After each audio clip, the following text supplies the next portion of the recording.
खुश आमदीद। अक्सर लोग अपनी सेहत को बेहतर बनाने के लिए ऐसे तरीके ढूंढते हैं जो ना सिर्फ काम करें बल्कि हमेशा साथ भी रहें। तो आज हम इसी पायदार सेहत के सफ़र पर बात करने वाले हैं। कुछ ऐसी बुनियादी चीज़ें सीखेंगे जो वाकई ज़िंदगी बदल सकती। ये कहावत तो हम सब ने सुनी है ना? जान है तो जहान है, या सेहत ही दौलत है। और ये सिर्फ कहने की बात नहीं है, ये एक ऐसी गहरी सच्चाई है जो आज हमारी पूरी गुफ्तगू का अहम हिस्सा होगी।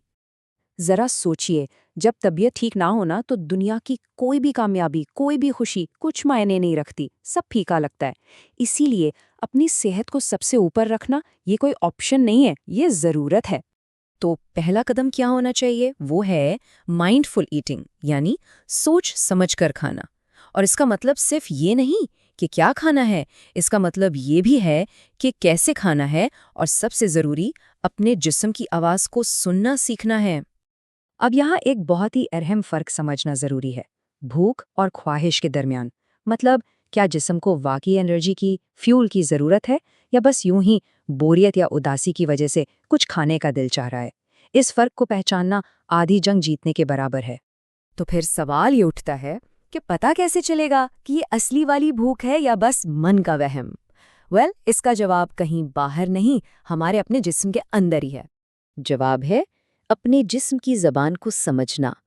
देखें, जो असली भूख होती है ना, वो पेट में महसूस होती है, हल्की सी गुड़गड़ाहट या खालीपन। जबकि ख्वाहिश वो दिमाग में होती है, किसी एक खास चीज़ के लिए, जैसे पिज़्ज़ा या चॉकलेट। एक बहुत अच्छा तरीका है इसको टेस्ट करने का।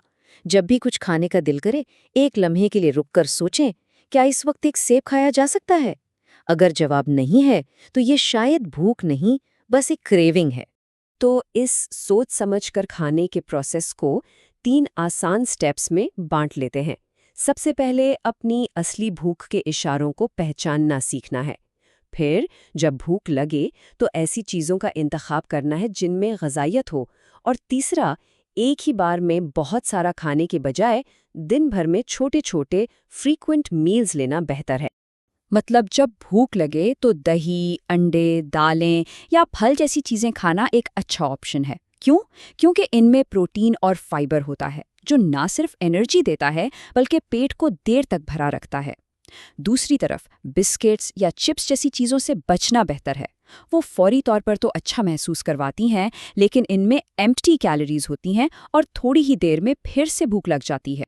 अच्छा, अब आते हैं दूसरे अहम हिस्से की तरफ, जॉयफुल मूवमेंट, यानी ऐसी वर्जिश जिसमें मज़ा आए। मकसद ये है कि फ़िटनेस को एक बोझ या सज़ा समझने के बजाय इसे एक ऐसी आदत बनाया जाए जिसको इंसान इंजॉय करे। ये तो हम सब जानते हैं कि एक्सरसाइज ज़रूरी है, लेकिन रोज़ उसके लिए टाइम और एनर्जी निकालना, ये सबसे मुश्किल काम लगता है आमतौर पर। तो आखिर वो क्या चीज़ है जो मोटिवेशन देती है, जो हमें चलते रहने पर मजबूर करती है, ख़ास तौर पर उन दिनों में जब बिल्कुल दिल नहीं चाह रहा होता? लॉन्ग टर्म मोटिवेशन का राज इस बात में है कि वर्जिश को सज़ा नहीं, मज़ा बनाया जाए। ऐसी एक्टिविटी चुनी जाए जो पसंद हो, चाहे वो डांस हो, वॉकिंग हो या स्विमिंग। छोटे छोटे गोल सेट किए जाएं, जैसे आज बस 10 मिनट वॉक करनी है, और जब वो गोल पूरा हो तो उस छोटी सी कामयाबी को सेलिब्रेट करना ज़रूरी है। और हाँ, ये सफ़र अकेले तय नहीं करना पड़ता। ये सपोर्ट सिस्टम कैसे बनता है? दोस्तों के साथ वर्कआउट करके, कोई फिटनेस क्लब ज्वाइन करके, या आजकल तो ऑनलाइन कम्युनिटीज़ भी बहुत हैं। जब आसपास हम ख्याल लोग हो ना, तो हौसला खुद ब खुद बढ़ जाता है। और अब वो सबसे अहम, एक तरह से जादुई चीज़ जो इन दोनों पिलर्स को आपस में जोड़ती है, और वो है कंसिस्टेंसी, यानी तसलसल। अच्छा खाना और वर्जिश करना तभी फ़ायदा देता है जब ये रोज़मर्रा की आदत बन जाए। सेहत का ये सफ़र बिल्कुल एक पौधा लगाने जैसा है। एक दिन में फल नहीं मिलता, उसे रोज़ थोड़ा थोड़ा पानी देना पड़ता है, ध्यान रखना पड़ता है। बिल्कुल इसी तरह छोटी छोटी रोज़ाना की अच्छी आदतें ही वक्त के साथ बहुत बड़े और बेहतरीन नताइज देती हैं।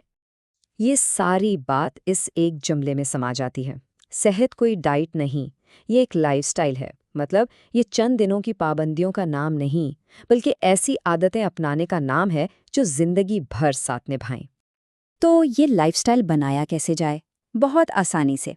पहला स्टेप, शुरुआत छोटी हो। सब कुछ एक साथ बदलने की कोशिश बिल्कुल ना की जाए। दूसरा स्टेप, एक वक्त में सिर्फ 1 या 2 चीज़ों पर फोकस करें, जैसे इस हफ्ते बस मीठे मशरूबात नहीं पीने। और तीसरा स्टेप, जब वो आदत पक्की हो जाए, फिर अगली चीज़ की तरफ बढ़ें। याद रखें, ये एक मैराथन है, 100 मीटर की रेस नहीं। तो आखिर में एक सवाल सबके लिए, वो कौन सी एक छोटी सी तब्दीली है जो आज से ही अपनी सेहत के लिए शुरू की जा सकती है? याद रखिएगा, हर बड़ा सफ़र हमेशा एक छोटे से कदम से ही शुरू होता है। इस गुफ्तगू में शामिल होने के लिए शुक्रिया।